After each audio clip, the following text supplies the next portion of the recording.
오늘 이 시간 우리에게 주신 하나님 말씀은 스바냐 2장 4절에서부터 15절까지의 말씀입니다.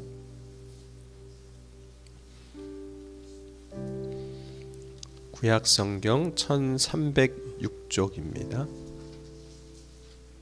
스바냐 2장 4절에서부터 15절까지 한 절씩 교독하시겠습니다. 가사는 버림을 당하며 아스글론은 폐허가 되며 아스돗은 대낮에 쫓겨나며 에그론은 뽑히리라.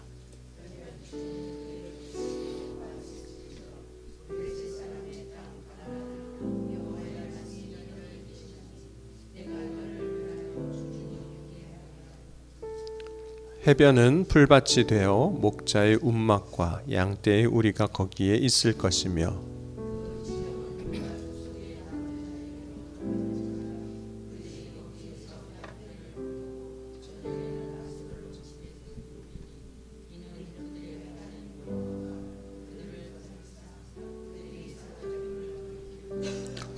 내가 모압의 비방과 암몬 자손이 조롱하는 말을 들었나니 그들이 내 백성을 비방하고 자기들의 경계에 대하여 교만하였느니라.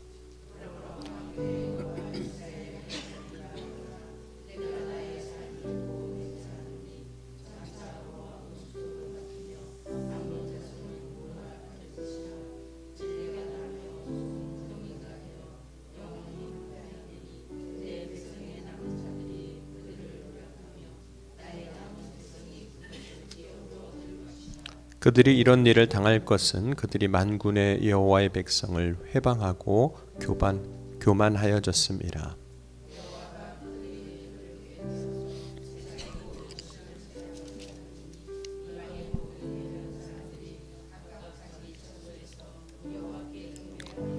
구스 사람들아 너희도 내 칼에 죽임을 당하리라.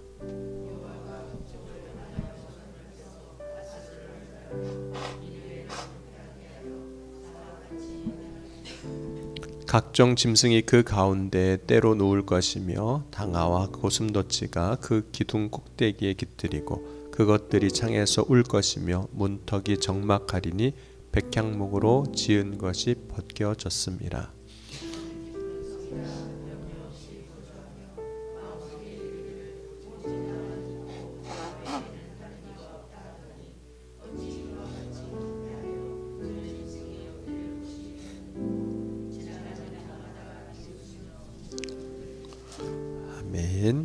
기도하시겠습니다. 정성호 장로님, 김미자 권사님 감사함을 드렸습니다. 사랑과 은혜가 풍성하신 하나님, 오늘 이 아침에도 먼저 주님 앞에 나와 예배하고 찬송과 영광 돌리게 하여 주시니 감사합니다.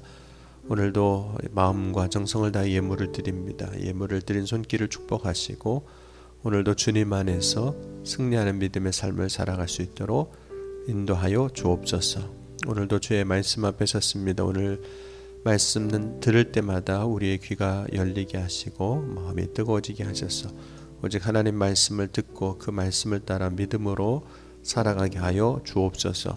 오늘도 주님 앞에 나와 바라고 소망함으로 기도하며 간구할 때 그 기도에 응답하여 주시오 것을 믿습니다. 우리들의 자녀를 축복하여 주시고 가정과 일터를 주님 축복하여 주셔서 어느 곳에 있든지 넉넉히 이기는 승리의 삶을 살아갈 수 있도록 역사하여 주옵소서. 이 새벽에도 주님께서 각 사람 가운데 말씀하시고 또 인도하여 주셔서 생명으로 서게 하여 주실 것을 믿사오며 사랑이 많으신 우리 주 예수 그리스도의 이름으로 감사하며 간절히 기도하옵나이다.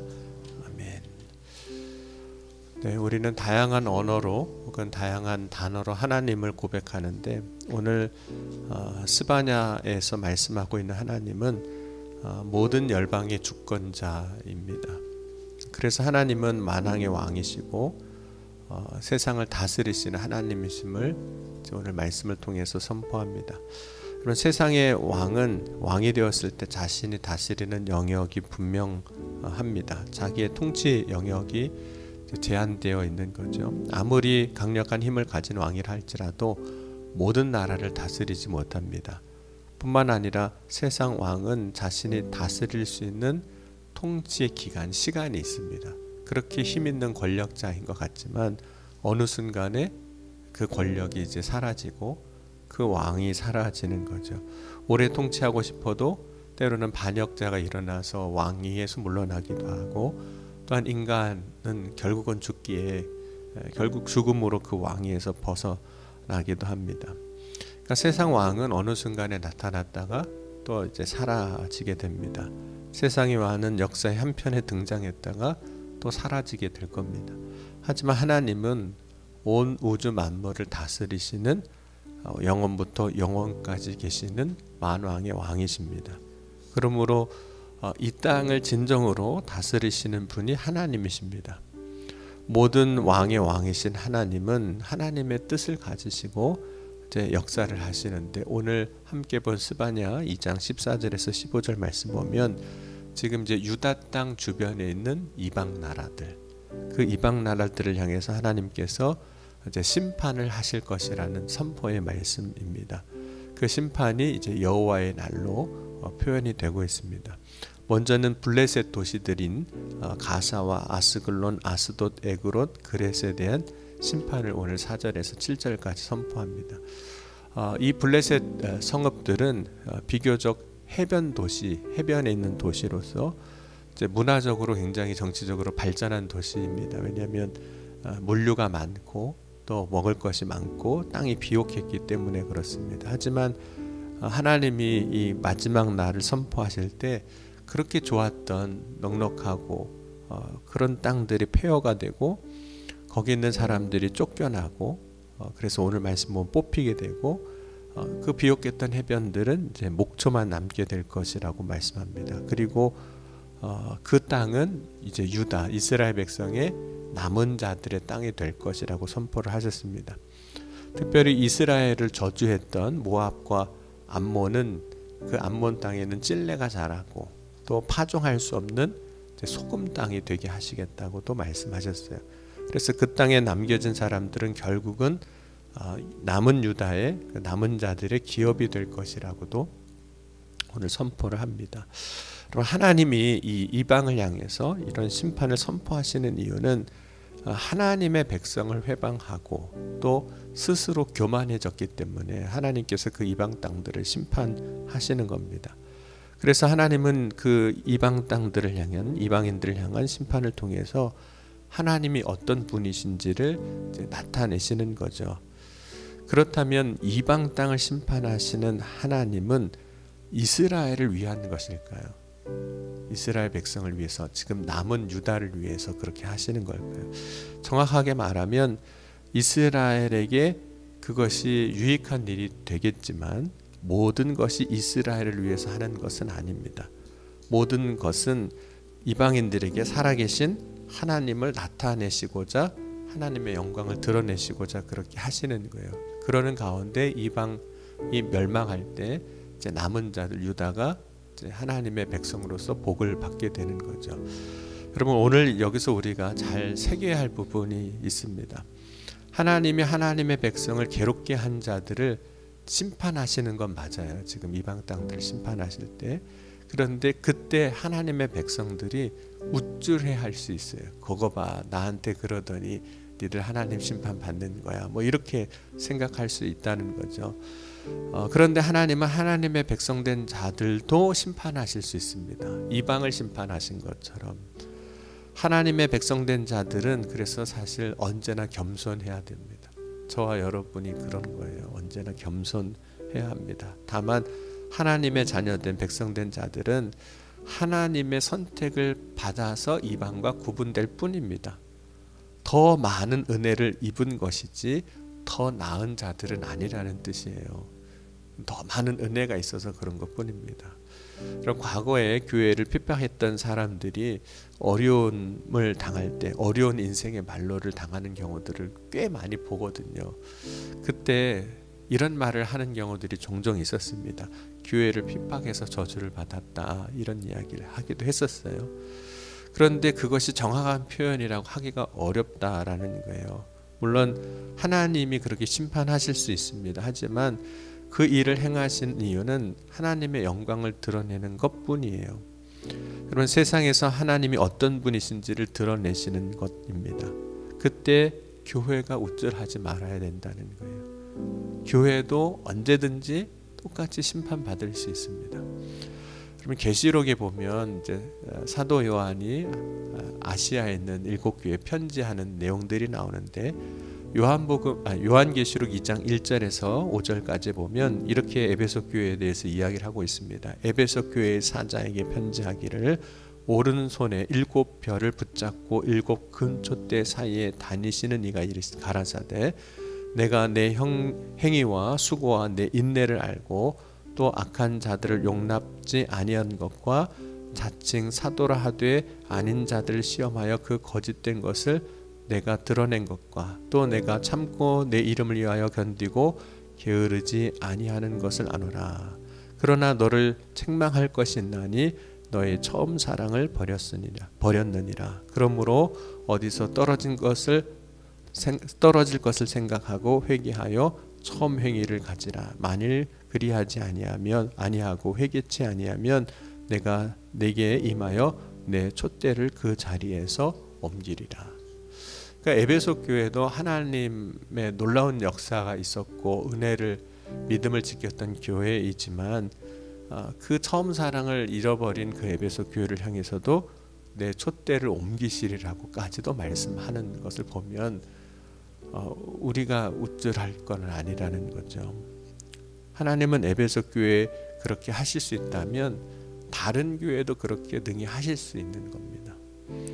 여러분, 예수님은 능력을 행하며 선지자 노릇을 한 사람을 향해서 마태복음 7장 21절에 이렇게도 말씀하셨습니다. 나더러 주여 주여 하는 자마다 다 천국에 들어갈 것이 아니요 다만 하늘에 계신 내 아버지의 뜻대로 행하는 자라야 들어가리라. 그날에 많은 사람이 나더러 이르되 주여 주여 우리가 주의 이름으로 선지자 노릇하며 주의 이름으로 귀신을 쫓아내며 주의 이름으로 많은 권능을 행하지 아니하였나이까 하리니 그때 내가 저희에게 밝히 말하되 내가 너희를 도무지 알지 못하니 불법을 행하는 자들아 내게서 떠나가라 하시리라 하리라. 이렇게 말씀하셨습니다. 그러니까 선지자 노릇을 하면서 놀라운 역사를 나타냈던 사람들일지라도 주님의 뜻대로 행하지 아니하면 마지막 날에 내가 너희를 도무지 알지 못한다. 이렇게 말씀하신다는 거예요. 그러니까 이방이 멸망당할 때 똑같이 멸망당할 수 있는 겁니다. 그럼 하나님은 지금 이방 땅을 향해서 심판을 선포하시지만 그 심판이 이스라엘 백성에게도 임할 수 있다는 사실을 기억해야 하는 겁니다. 선택받은 자로서 그래서 사실은 우리가 믿는 자로서 늘 깨어 있어야 됩니다. 나는 괜찮겠지. 이방만 그러는 게 아니라 나도 그럴 수 있다는 거예요. 특별히 오늘 말씀 보면 하나님은 구스와 아수르에 대한 심판도 말씀하시는데 이들을 심판하시는 이유를 이렇게 이야기하고 있습니다. 그들이 구축한 성과 성벽을 보면서 저 든든한 성벽이 우리를 안전하게 지켜줄 거라고 이야기한다는 겁니다. 그러면서 저 성은 우리에게 기쁨의 성이 될 거라는 거예요. 그러니까 그 성을 의지하는 거죠. 세상의 힘을 의지하는 것이고 세상의 물질을 의지하는 겁니다. 그러면서 이야기하기를 오직 나만 있고 나 외에 다른 이가 없다라고 이야기한다는 거예요. 하나님은 그래서 그 견고한 성을 니느웨의 성을 심판하신 것처럼 심판하시겠다 이렇게 말씀합니다. 그러니까 자만한 거죠. 자만하고 교만한 자들을 심판하시는 것이 이제 구스와 아수르에 대한 심판입니다. 그러면 이스라엘 백성도 하나님을 의지하지 아니하고 세상의 다른 것을 의지한다면 하나님이 아수르와 구스에 대해서 심판하신 것처럼 똑같이 심판하실 것이라 말씀하시는 겁니다. 그럼 실제로 오늘 유다의 남은 자에 대한 축복을 말씀하시지만 나중에는 이스라엘 백성이 결국은 아수르와 바벨론에 다 멸망을 하거든요. 그러면 이스라엘 역사의 중요한 중심에 있는 것이 성전입니다.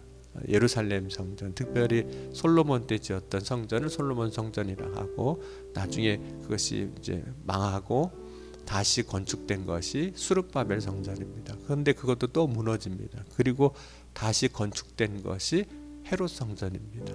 그리고 그 헤롯 성전도 지금은 무너져 거죠. 그래서 예루살렘 성지 순례를 가면 지금 보이는 것은, 실제로 남은 것은 성전 벽만 남은 거예요. 거기 통곡의 벽인 겁니다. 그리고 그 위에 실제로 우리가 가서 보는 것을, 멀리서 보게 되는 것은 이슬람 사원을 보고 있는 거거든요. 황금 사원을 이제 보고 있는 겁니다. 그런데 예수님 시대에 그 헤롯 성전을 보면서 예수님께서 그 예루살렘 성에서 이렇게 나오실 때 제자들 가운데 한 사람이 이런 이야기를 해요. 마가복음 13장 1절에서 2절에 보면 예수께서 성전에서 나가실 때 제자 중 하나가 가로되 선생님이여 보소서 이 돌들이 어찌하여 어떠하며 이 건물이 어떠하니까. 예수께서 이르시되 내가 이 큰 건물들을 보느냐, 돌 하나도 돌 위에 남지 않고 다 무너뜨려지리라 하시니라. 성전을 보면서 예수님이 너무 멋있죠. 너무 근사하죠. 뭐 이런 얘기를 사실 제자들이 한 거죠. 그때 예수님께서 이 큰 건물을 보느냐, 돌 위에 돌 하나도 남지 않고 다 무너지리라. 근데 실제로 70년에 다 무너지거든요. 여러분, 우리도 교만하거나 하나님이 아닌 것을 의지한다면 하나님이 이방을 심판하신 것처럼 똑같이 그렇게 심판하실 겁니다. 그런데 종종 우리는 우리 자신도 모르게 교만한 경우들이 많습니다. 여러분, 교만할 때 나오는 말이 있어요. 내가 누군데, 우리가 누군데, 이게 뭔데 하고 하는 말들이 있습니다. 그런데 겸손할 때 나오는 말이 있습니다. 나는 아무것도 아닙니다. 우리는 정말 아무것도 아닙니다. 하나님의 은혜가 아니었으면 이렇게 설 수 없었고 여기까지 올 수 없었습니다. 여러분, 오늘 저와 여러분은 교만한 자로, 그래서 심판받는 자가 되지 아니하고 겸손한 자로 하나님의 은혜 가운데 거하는 자가 될 수 있기를 주의 이름으로 간절히 축원합니다. 로마서 11장 22절에 이렇게 말씀합니다. 그러므로 하나님의 인자와 어미를 보라.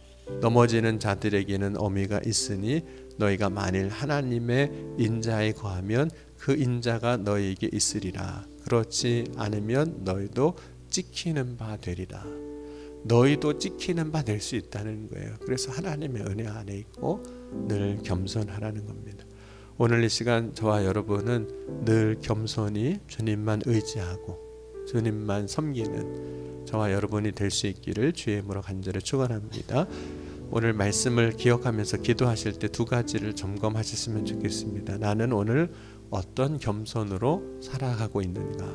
교만한 자가 되어 하나님을 의지하지 않는 자가 되지 아니하고 겸손한 자가 되어 매 순간 하나님을 의지하는 믿음의 삶이 되게 하여 주옵소서. 이 기도의 제목을 가지고 오늘 말씀을 의지하며 통성으로 함께 기도하시겠습니다.